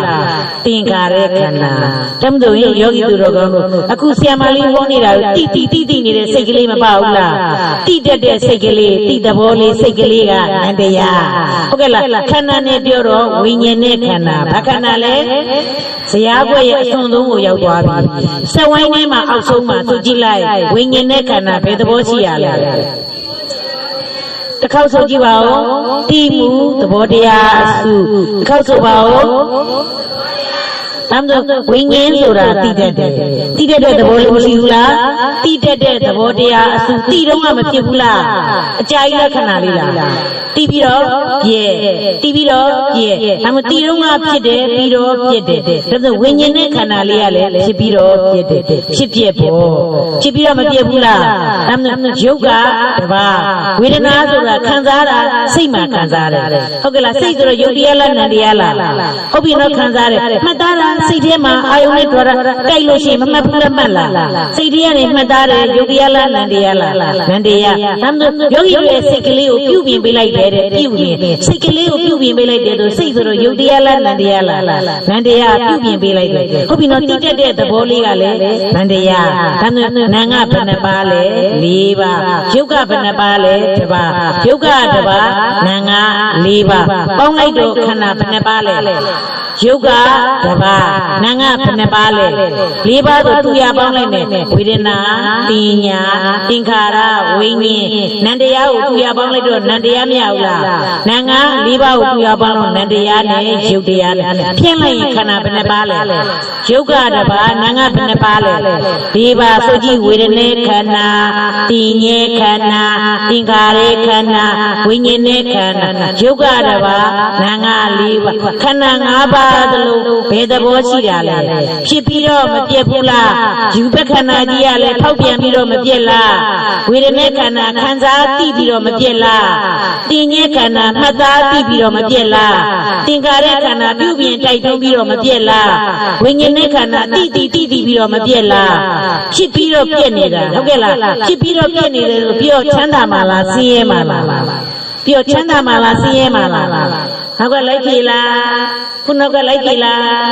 လိုက်ပြီမှရမှာနော်ကိုကြည့်ကြည့်နေသူများကျေးဇူးများမှာမဟုတ်နော်ကိုကျေးဇူးမများပဲနေမယ်ဟုတ်ကဲ့လားနောက်ကလိုက်ပြီလားဟုတ်ပြီဒါမှ၅ပါးသလုံးဖြစ်ပြီးတော့မပြတ်ဘူးလားဖြစ်ပြီးတော့ပြတ်တယ်ဆိုချမ်းသာမှာလားဆင်းရဲမှာလားဒါမှဆင်းရဲတာကဒုက္ခဆင်းရဲတာကဒုက္ခသစ္စာကအမှန်ခန္ဓာကြီးကဘာသစ္စာဘာဖြစ်လို့ဒုက္ခသစ္စာလို့ပြောတာလဲဖြစ်ပြီးတော့ဖြစ်လို့ကြည်မှဖြေနိုင်မှာလိုက်ဖြေမှဖြေနိုင်မှာဆရာမလေးပြီးတာလိုက်ဖြေမရဘူးလားရလားမျက်လုံးကလိုက်ဖြေသိလားမသိဘူးလားဒေသနာဘုထဲမှာရှိတာလားဒီကသင်ချောင်းပြတာလားအဲ့မျိုး၅ပါးသလုံးဘယ်သဘောရှိတာလဲလိုက်ဖြေမသိဘူးလားကြည့်ရင်မသိဘူးလားခန္ဓာ၅ပါးသလုံးဘယ်သဘောရှိရလဲဖြစ်ပြီးမပြည့်ဘူးလားဖြစ်ပြီးပြည့်လို့ချမ်းသာနေရလားဆင်းရဲနေရလားဆင်းရဲတာကဒုက္ခသစ္စာကအမှန်ခန္ဓာကြီးကဘာသစ္စာဒါမှဒုက္ခသစ္စာလို့သိရင်မမှန်ဘူးလားဘာဖြစ်လို့ဒုက္ခသစ္စာလို့ပြောတာလဲဖြစ်ပြီးတော့ပြည့်လို့လိုက်ပြောဘာဖြစ်လို့လဲဖြစ်ပြီးတော့ပြည့်လို့တပါးလည်းပြည့်တာလား၅ပါးသလုံးပြည့်တာလား ငါးပါးသလုံးပြစ်တာပြစ်တယ်မပြစ်တယ်ဖြစ်ပြီးပြစ်လို့ဘာသစ္စာပြစ်တယ်မပြစ်တယ်စစ်ကြမယ်ဘုခန္ဓာကိုဘဘဥကျော်ရင်ငငယ်တုန်းကယုံနာဟုတ်သေးလားဟုတ်ပြီလားတနေ့တခြားပြူတဲ့ဘက်ကိုလာတာလားအိုတဲ့ဘက်ကိုလာတာလားနောက်ပြူတာတွေကပြူတဲ့ယုံနာတွေကပြက်အိုတဲ့ယုံနာတွေကအစားထိုးမလာဘူးလားငငယ်တုန်းကခလေးလေးတွေငယ်သေးတယ်လို့တော့မပြောဘူးလားဒါပေမဲ့ငငယ်တုန်းကလို့ဏိတာရဲလေးဟုတ်သေးလားကြီးမလာဘူးလားပြူတဲ့ဘက်ကိုသွားတာလားအိုတဲ့ဘက်ကိုသွားတာလားဒါမျိုးပြူတဲ့ယုံနာတွေကပြက်အိုတဲ့ယုံနာတွေကအစားထိုးနေလို့ငငယ်ကယုံနာတွေမရှိတာဟုတ်သလားမာကြီးတော်မင်းလို့ဒါမျိုးပြက်နေသလားမပြက်နေဘူးလားမာကြီးတော်တို့ဟုတ်သလားမဟုတ်ဘူးလားပြက်နေသလားမပြက်နေဘူးလားပြက်နေတာယောဂီတို့ယုံနာတွေကတက်တယ်မခံဘူးလားဒီလိုဒါပေမဲ့သိတာနဲ့မသိတာနဲ့ဘယ်ကများတော့မသိဘူးပြက်နေမှမသိဘူးခန္ဓာကြီးကပြက်မနေဘူးလားဖြစ်ပြီးတော့ပြက်နေလို့ငငယ်ကယုံနာနေမရှိတာတင်ပေးမှတော့ရေမပြက်နဲ့ဟုတ်ကဲ့လားပြက်နေတယ်ဒါမှခန္ဓာကြီးကတနေ့တခြားပြိုးပြိုနေတာလားအိုးအိုလာတာလားဒါမှယောဂီတို့ခန္ဓာကြီးကအိုတတ်တယ်ပေါ့ဘာဖြစ်တတ်တာလဲအိုတတ်တဲ့ခန္ဓာကြီးတနေ့တခြားပြိုတဲ့ဘက်ကိုလာတာလားအိုတဲ့ဘက်ကိုလာတာလားအဖွာတတိမခံဘူးလားခုံမတိုင်နေအဖွာသမီးကိုမိတ်ဆက်ပေးပါလားနာမည်ဒီဘက်အစလုံးတော့ခင်ညွတ်အဖွာတော်အင်းညွတ်ဟုတ်တယ်ဒီအိမ်ကတော်အင်းညွတ်အဖွာအဲ့ဆိုရင်ငငယ်တုန်းကယုံနာလေးတွေရှိသေးလားအဖွာတော်အင်းညွတ်တနေ့တခြားပြိုတဲ့ဘက်ကိုသွားတာလားအိုတဲ့ဘက်ကိုသွားတာလားဒါမှမဟုတ်ခန္ဓာကြီးကမအိုတတ်ဘူးလားခန္ဓာကြီးကမဟုတ်တတ်ဘူးလားခလေးလေးတွေလို့တော့မခေါ်ဘူးလားဒါပေမဲ့ငယ်ငယ်တုန်းကဏိတာရဲတွေရှိသေးလားနည်းနည်းပပရှိရင်မလားဘူးလားအဲ့ဒါကိုပူတယ်လို့ခေါ်တာတဲ့လူကခလေးလေးတွေကလူလားမြောက်လာပြီတဲ့ကြီးလာပြီတဲ့ပြောတာကလောကသဘောနဲ့ပြောတာစာလို့ပြောလိုက်တော့ကြီးလာတာလားအိုလာတာလားအိုတတ်တယ်ပေါ့ခန္ဓာကြီးကဘာဖြစ်တတ်တာလဲဒါဆိုဒီတိတိလေးတွေငငယ်လေးတွေကိုအဖွားတို့လိုဖြစ်မှလားမဖြစ်ဘူးလားဒါမှမဟုတ်ခန္ဓာကြီးကအိုတတ်တယ်ကျွတ်မနေဘူးလား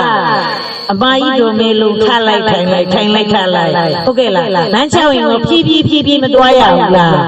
အဲ့တော့ငငယ်ကလို့တူသေးလားတန်းထားနိုင်လားကျွတ်လားကျွတ်တော့ဘာဖြစ်လို့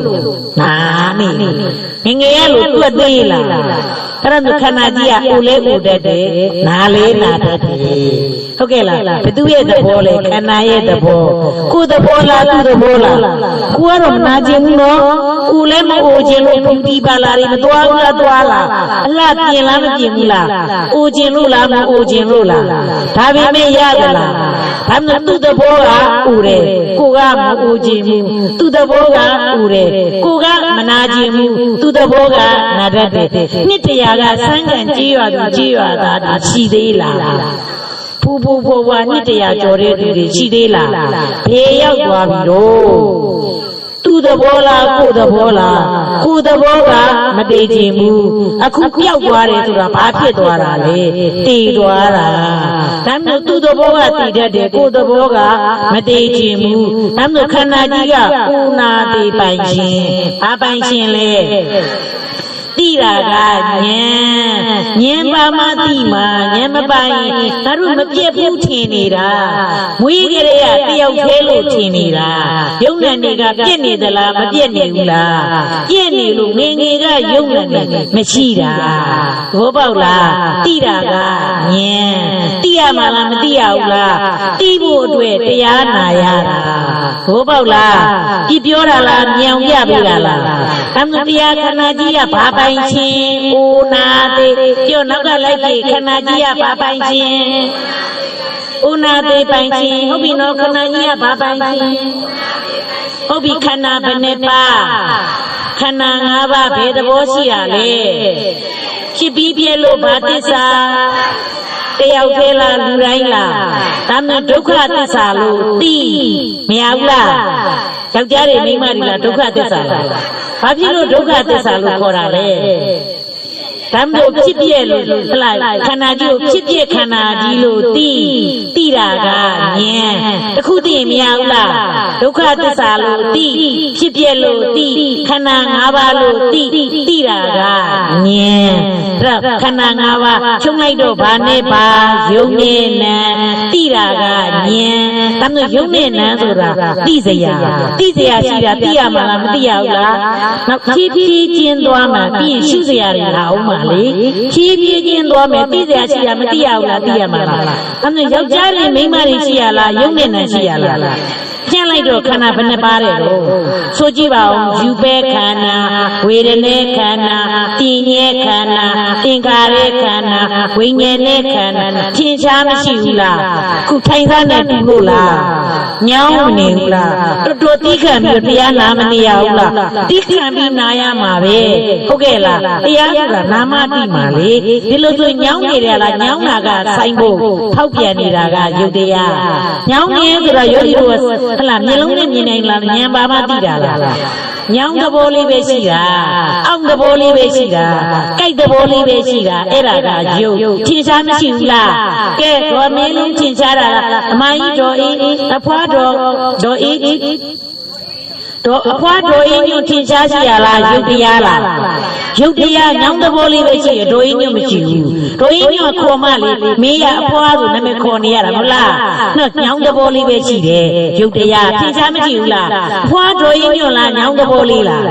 ယုတ်သဘောလေးထင်ရှားမရှိဘူးလားအဲ့ဒီညောင်းသဘောလေးကိုခံစားမနေဘူးလားခံစားတာကဝေဒနာထင်ရှားမရှိဘူးလားအဲ့ဒီညောင်းနေလို့မှတ်မနေဘူးလားမှတ်နေတာကတိညာထင်ရှားမရှိဘူးလားအဲ့ဒီမှတ်တာလေးကိုသိအောင်အောက်မိပြီးစိတ်စောတိုက်တွန်းပေးနေတာကစေတနာတော်တော်လေးကိုသိခံနေရတာဟောစေတနာကတိုက်တွန်းပေးနေတာစေတနာအဲ့ဒါလေးကိုသိနေတဲ့စိတ်ကလေးမပါဘူးလားညောင်းသဘောလေးကိုသိနေတဲ့သဘောလေးကိုစိတ်ကလေးမပါဘူးလားသိတာကဝိညာဉ်ခန္ဓာဘယ်နှပါလဲ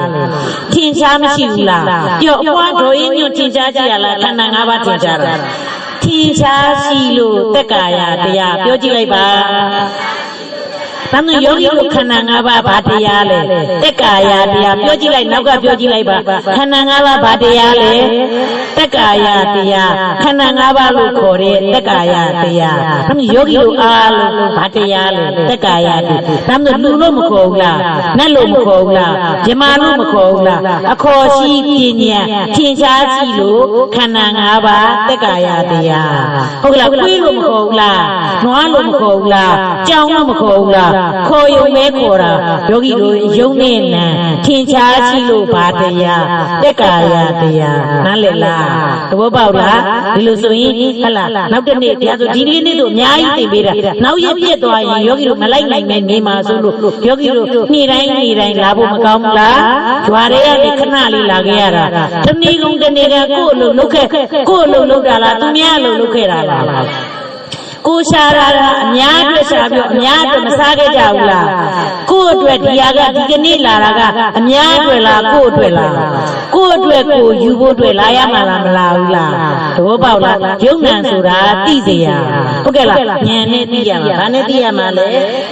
ဒါမှမဟုတ်လို့ချင်းဒီကနေ့ပြထားတဲ့ကောင်းတယ်လေးကပါတယ်လေအခေါ်ရှိနဲ့တကယ်ရှိပိုင်းခြားသိပါသိတာကဉာဏ်ဒါမှမဟုတ်ယုံတဲ့ဉာဏ်ကိုသိစရာရှိတာသိရမှာလားမသိရဘူးလားသိစရာရှိတာသိပါလို့တိုက်တွန်းရင်းနဲ့ဒီကနေ့နိုင်စီပြီတို့ကြောင့်သူတာ